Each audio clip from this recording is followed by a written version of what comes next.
Welcome back to the Investing Markets and Money podcast, brought to you by the Armchair Trader. And this week we're talking about the European defence sector, which is something I know a lot of our readers have been very interested in over the last couple of years.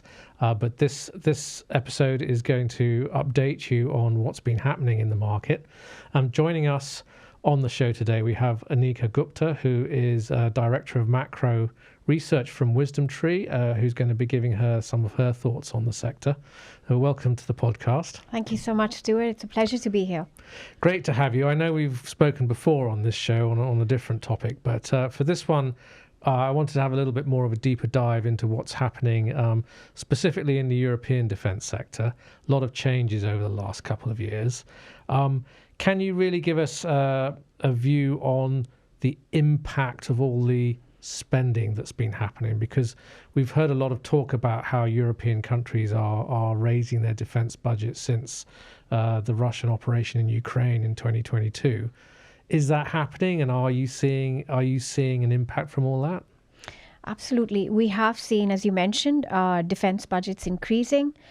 We have also seen, the first tranche of the EU, the Security for Action Europe, so the SAFE loan that was to be distributed amongst European member states, dedicated primarily for arms and ammunition expansion here in Europe on ground. We've seen the first tranche of that be distributed amongst European member states.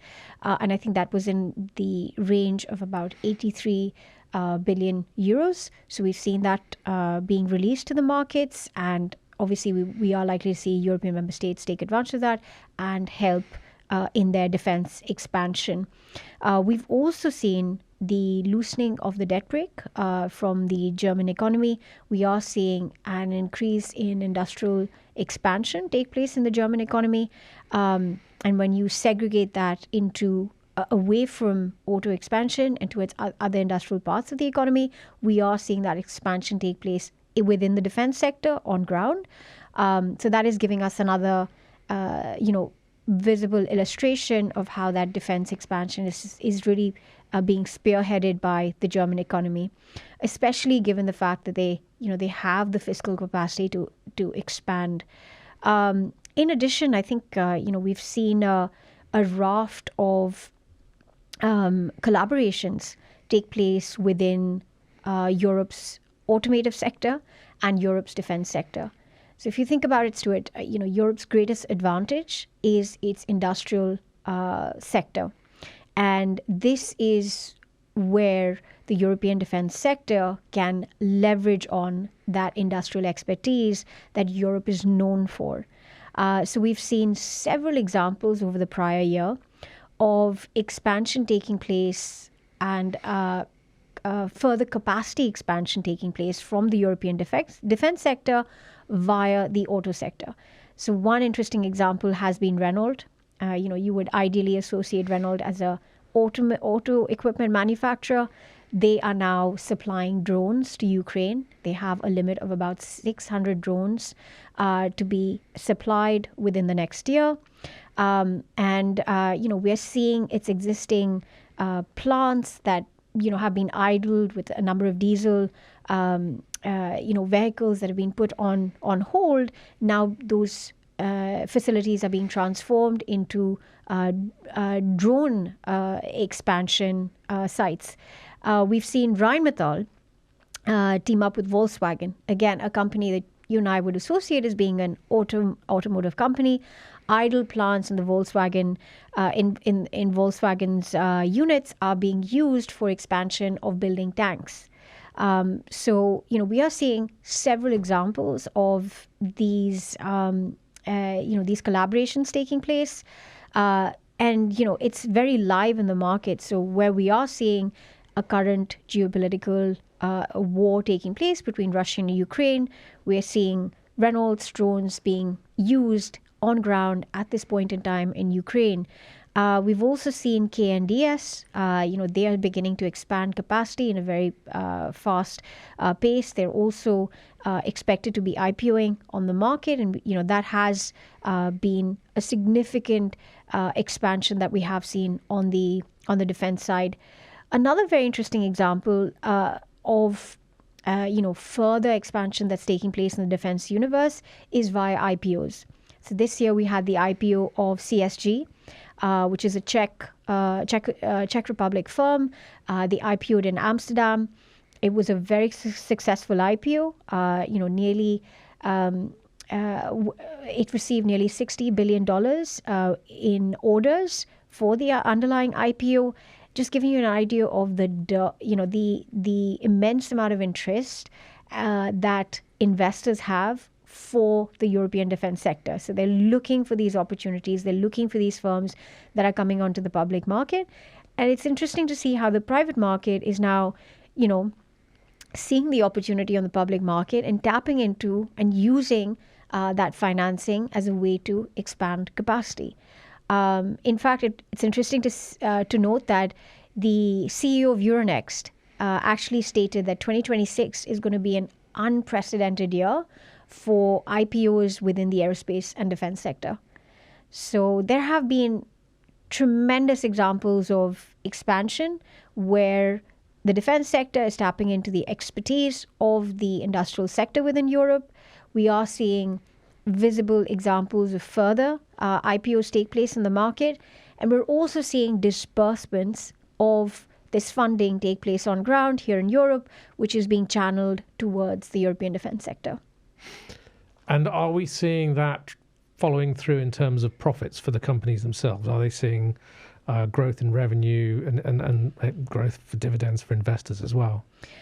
So that's a great question. One of the defense sector is quite unique in nature, and a lot of the contracts for the defense sector tend to be over the long term.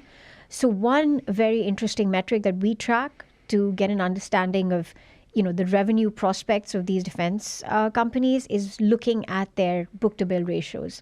So the book-to-bill ratio essentially represents outstanding orders to completed sales.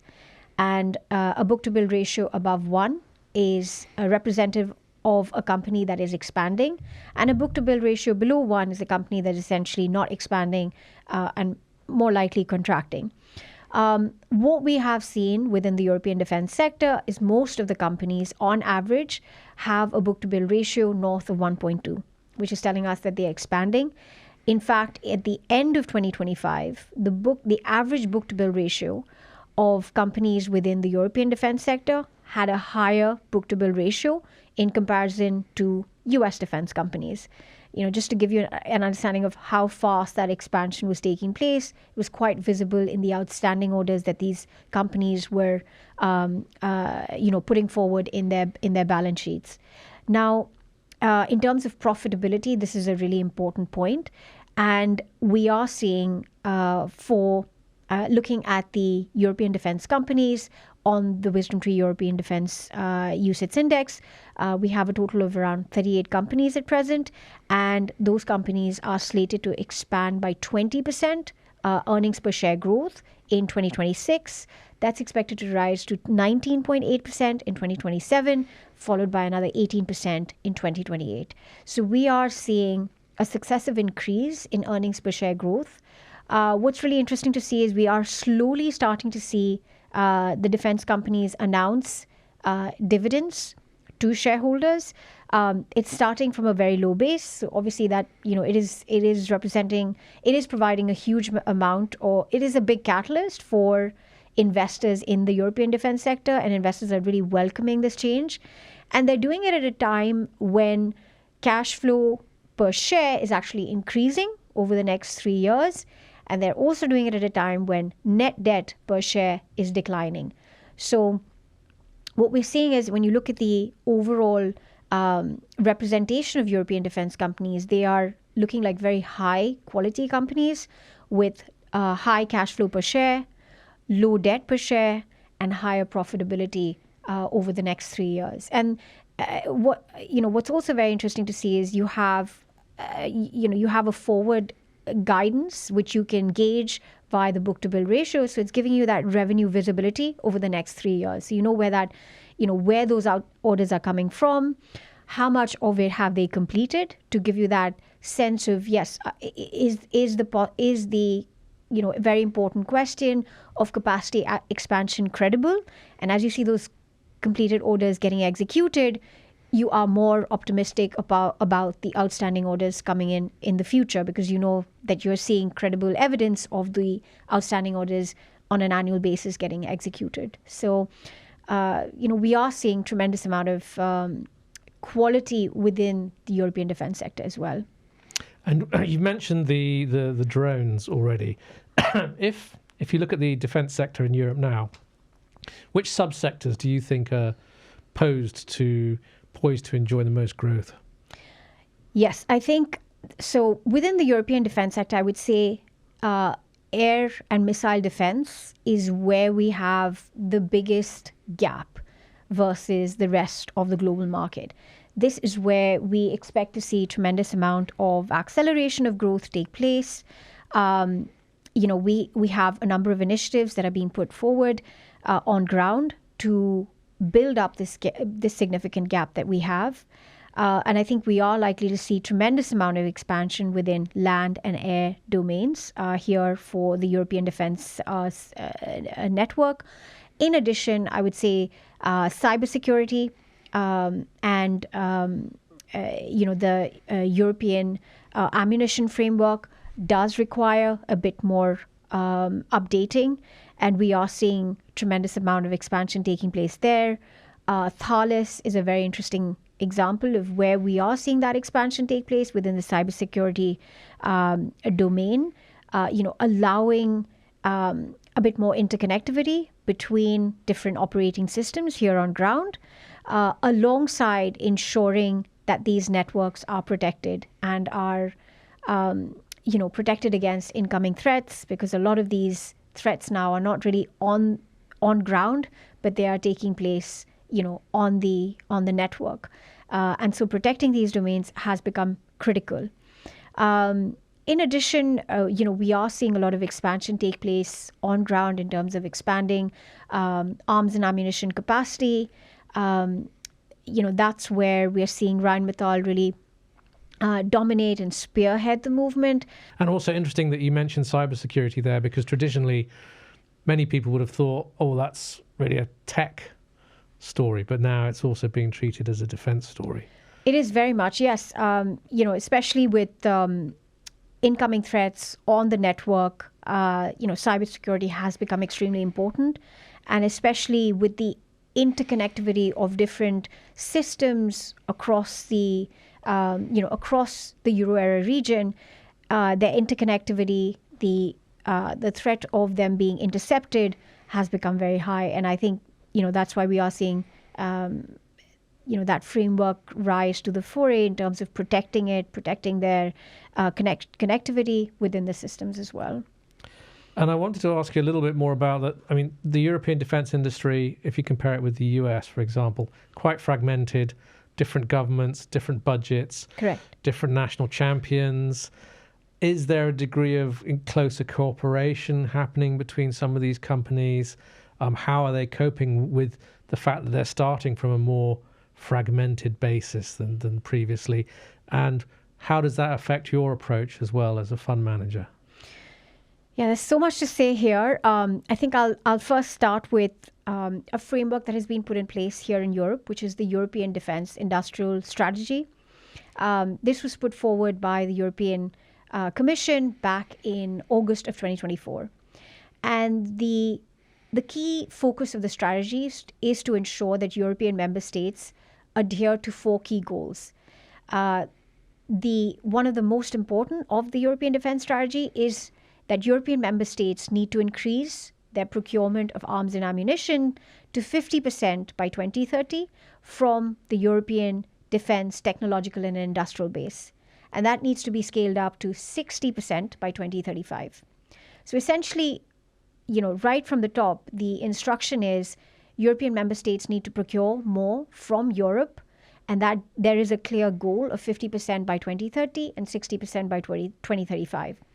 In addition, there needs to be further collaboration amongst member states. So, in previous years, you would have Italy buying, they're drawing up their own contract with, let's say, take for example, Turkey or the US, and operating in their own silo. But now under the aegis, European member states need to operate in a more collaborative manner, And that tells us that the goal is that their total collaboration needs to increase to 40% of their contracts need to be executed in a collaborative manner by 2030. So what we are seeing is a bit more collaboration take place within EU member states and a clear goal to procure more from Europe as opposed to the US. Now, that being said, when it comes to land and missile air defense mechanisms, that's where we are still relying very heavily on the US, especially for its industrial expertise. And that being said, we have a number of European companies teaming up with Europe, to leverage of their industrial expertise and bring that here home on ground. So be it Leonardo in Italy, be it Fincantieri on the naval shipbuilding side, be it Rheinmetall teaming up with Anduril for expansion of arms and ammunitions and missile capacity. We do have plenty of examples of companies here in Europe collaborating with the US. But what we are also seeing is a bit of a valuation gap when you compare European defense to US defense. What we have seen is if you just look at the benchmark indices for Europe aerospace and defense, for US aerospace and defense, you can see that European aerospace and defense companies have higher quality metrics. So they have higher return on assets, higher return on equity. Currently, the return on equity is as high as about 16% versus close to about 14% for US companies. If you look at the return on assets, it's much higher for US at 6% versus just about 5% for US companies. The growth expectation for European aerospace and defense companies is as high as 16% versus just about 12.6% for the US aerospace and defense index.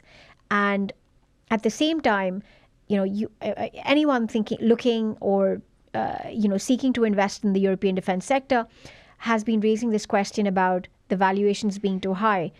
At this point in time, it's the US that has the highest price to earnings multiple, close to 57 times, versus Europe, which is as high as about 34 times. So it's really interesting to see that while Europe has a higher forward growth expectation, while Europe currently has higher quality metrics via ROA and ROE, yet it's Europe's price to earnings multiples that are being questioned, even though it's much lower versus the US.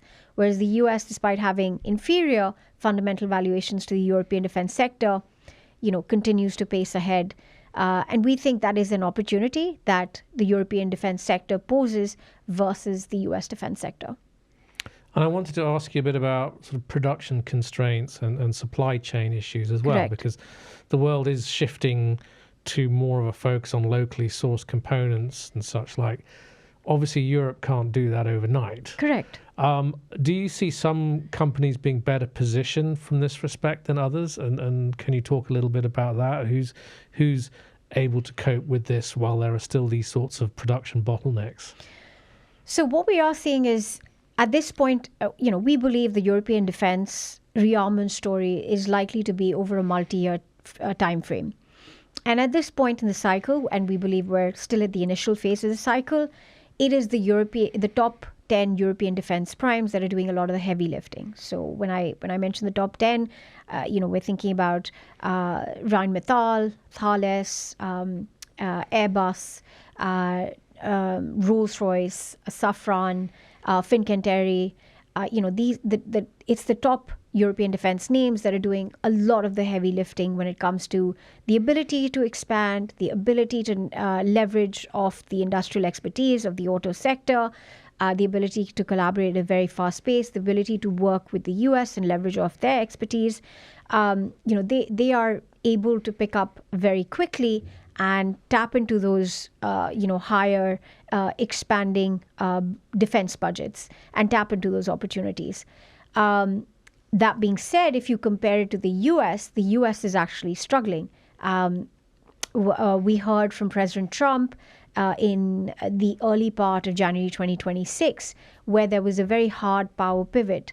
Trump essentially announced that US defense companies are paying out exorbitant CEO pays. They are indulging in very high buybacks and partaking in very high dividend payouts to their shareholders.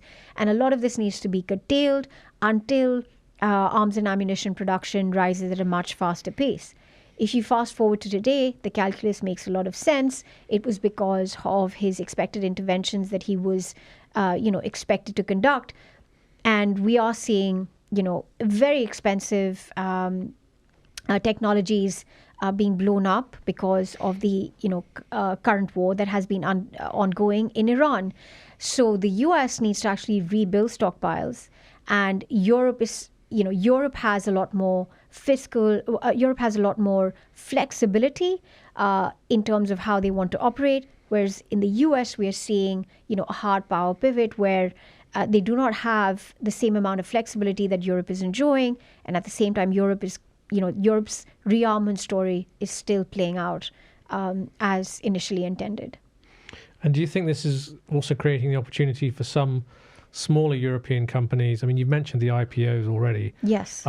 Smaller European companies to actually grow much more rapidly than their bigger cousins, particularly if they have specialist components or technologies or anything like that, or companies that might have a potential area business line that could benefit from the defense sector pivoting into this as all these budgets become more available. Absolutely. So we have a number of European defense companies either operating on the private side at this point in time, either, almost in line to IPO in the market. And they really are very unique in what they are offering in the market. When I mention the word unique, I'm referring to you'll have a specialist defense operator just working on sensors, allowing for interconnectivity between different operating systems. It could just be a single standalone European defense company focusing on cybersecurity. It could be one just focusing on training and equipment for the newer defense technologies that are emerging on the horizon. So the emerging companies are really niche in nature, and they offer something very unique on the defense framework, and we are likely to see a number of them come to the market in terms of their listing on the public market this year. And talking about the valuations, you've mentioned already a little bit about the relative valuations of European companies versus US companies in this sector. How far ahead do you think we are on the cycle with that at the moment? So I do believe, if we think of where European defense valuations currently stand, we're close to around 35 times price to earnings. But if we look at, the mere nature of European defense sector, it tends to be the contracts tend to be drawn up over a long term. So you're looking at 10 to 12 years, and these contracts, it could be fixed in nature, where the company is attaining a fixed rate on an annual basis, and as that particular contract is actualized and that profitability is realized, then that reflects on the profitability of that particular company by the end of the year. So we are currently in the middle of the 2026 financial year, and if you think about it, what we have been seeing is, for the current constituents, which are close to around 38 for the WisdomTree Europe Defense UCITS Index, what we are starting to see is on an annual basis, as that profitability gets realized over the next 3 years, we are looking at an increase in earnings per share growth of about 20% for 2026, coming down to around 19.8% for 2027 and close to about 18% for 2028. So you are seeing clear revenue visibility over the next 3 years. And this is happening at a time when, you're seeing your overall debt levels come down and the cash flow levels of these particular companies actually widen over this particular time frame. More interestingly, we are slowly starting to see visibility by these companies returning some cash back to shareholders via dividends, or even taking part in buybacks, given the fact that they are seeing clear revenue visibility. They are seeing that, they can, reward shareholders with either in undertaking a buyback or returning cash via dividends. And when we look at this sector from the point of view of risks that people are potentially underestimating, I mean, short of a sudden spontaneous outbreak of peace and love globally, which is potentially the biggest risk the defence sector faces. Yes. What do you feel are the big ones that maybe some investors aren't really thinking about? I mean, in 2025, one of the biggest questions that would come up is, what if we get a ceasefire? What if we do have a ceasefire between Russia and Ukraine? And it was a really interesting question that we did get from investors. I did draw out a scenario analysis of 4 possible scenarios. Should there be a ceasefire? Not that we believed there could be a ceasefire, but should there be a ceasefire? And what's really interesting to see in all those 4 possible scenarios, whether we get a clear agreement of holding off, or it's a frozen conflict that just continues for many, many years, or they just there's a clear transaction of giving up certain territories of Ukraine in lieu for this protection and peace. In all of those scenarios, what had changed was the break of trust. Essentially, what we have seen is European member states on the northern flank that are closer to the Russia-Ukraine border, irrespective of NATO budgets, irrespective of any agreement that is being drawn out, they are spending way higher than the NATO current target of 3.5% on core defense spending and the extra 1.5% on cybersecurity or other, on other items related to defense. And that just tells us that once that trust is broken in the cycle, these countries remain on very high alert of incoming threats from that particular region, especially from Russia. I think there's also been a break of trust from a very important ally, which is the US, and that makes that predictability cycle, more unsure for European member states, especially with, Trump not willing to rule out military force when it came to his desire to acquire parts of Greenland. So that was a very big wake-up call for the European region. They realized at that point in time, they were unable to actually protect their own borders, protect the sovereignty of Greenland. And we saw European member states rush to the Davos summit, to draw up some form of agreement to ensure the sovereignty of Greenland and at the same time, give in to Trump's demands. Now, obviously, he got the calculus wrong. Obtaining the critical minerals from Greenland is not as straightforward. He would eventually be knocking on China's door for the refining and the extraction of these minerals. But what's very important to understand is that wake-up call was critical for Europe, because up until now, we believed in this multi-year rearmament cycle. But the sequence of events that have transpired in Q1 of 2026 tell us that the pace of that rearmament cycle has been accelerated, because Europe needs to stand alone in protecting its borders, and Europe understands that today. In addition, I would say, if bringing on thinking about other risks that are possible, that could derail the European multi-year rearmament cycle, there's political risk. As you mentioned, you have a number of states and countries involved. It isn't as straightforward as just the one particular decision being made by the US. But even there, we've just had an election take place in Hungary. And again, the resonating success of the incoming administration tells us that they want to be part of the European Union. They want to be under that protective umbrella.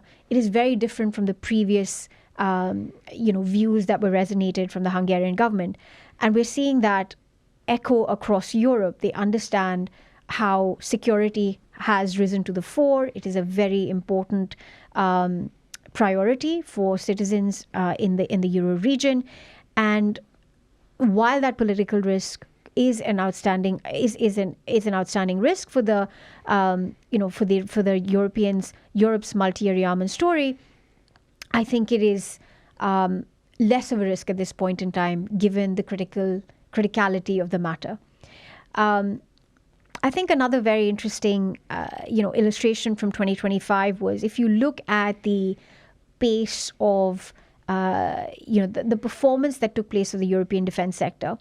It's very interesting to see that starting out from at the end of 2024, all the way across to June of 2025 when we had the NATO summit, we had a very fast, swift acceleration of for the European defense sector. And then I think when we reached the summer, there was this period of a bit of a trade range that we saw between July close to October. And a lot of that was being driven on this expectation that we might get a ceasefire between Russia and Ukraine because Trump came to the Alaska summit and Putin met Trump at that key summit. But the reality is, we didn't get a ceasefire.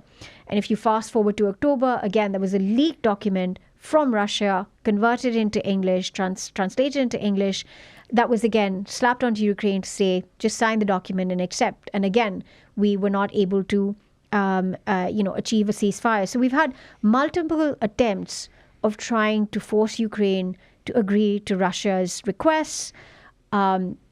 Ukraine has not given in. And where we find ourselves today is the ongoing war is intensifying. We do not have a ceasefire, and the European defense sector has continued to, move higher on the upside. And just to finish with, Yes. One of the big questions some people will be asking is, defense was always a little bit of a no-no as far as ESG criteria were concerned. Is that still the case? And how does that affect product development as well when you're looking at building ETFs and indexes? No, you're absolutely right. This has been a new change in the market where, investors are looking at the European defense sector with a new ESG lens. It's very hard to argue that investing in European defense is socially irresponsible, especially at a time when sovereignty and security have become top priorities of European citizens.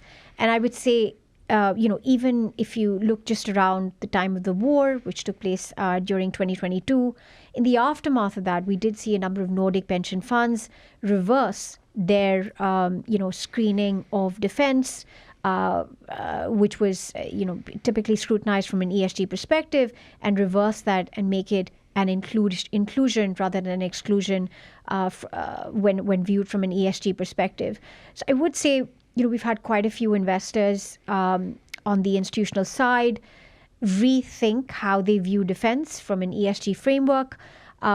That has also been a very important tailwind to a new channel of investors who previously would exclude defense on the basis of deploying an ESG lens. That being said, at WisdomTree, we approach it from a very dynamic way. We do incorporate, so right at the start in our universe, we don't include countries that are not signatories to the Non-Proliferation Treaty. We also ensure that companies that do not pass the global standard screening, or companies that are involved in controversial weapons, in biological and chemical weapons, in depleted uranium, in white phosphorus, they will not be included in the underlying portfolio. So we have also included several ESG screening metrics to provide that comfort to investors that yes, while investors are looking at defense from a new ESG lens, we have ensured that some of these basic ESG screening criterion are incorporated in the underlying ETF. Great. Well, thank you very much indeed for coming on the show today to talk about the European defence sector. That's been really informative. My pleasure. Aneeka. The content of this podcast is for information and entertainment purposes only and does not constitute financial advice. The views and opinions expressed by guests or hosts are their own and do not necessarily reflect those of the armchair trader. Investments can go up and down in value, and you may not get back the amount you originally invested. Past performance is not a reliable indicator of future results. We do not provide any personal investment, tax, or legal advice. Always do your own research or seek independent professional advice before making any financial decisions. The Armchair Trader is a media company and is not authorized or regulated by the Financial Conduct Authority.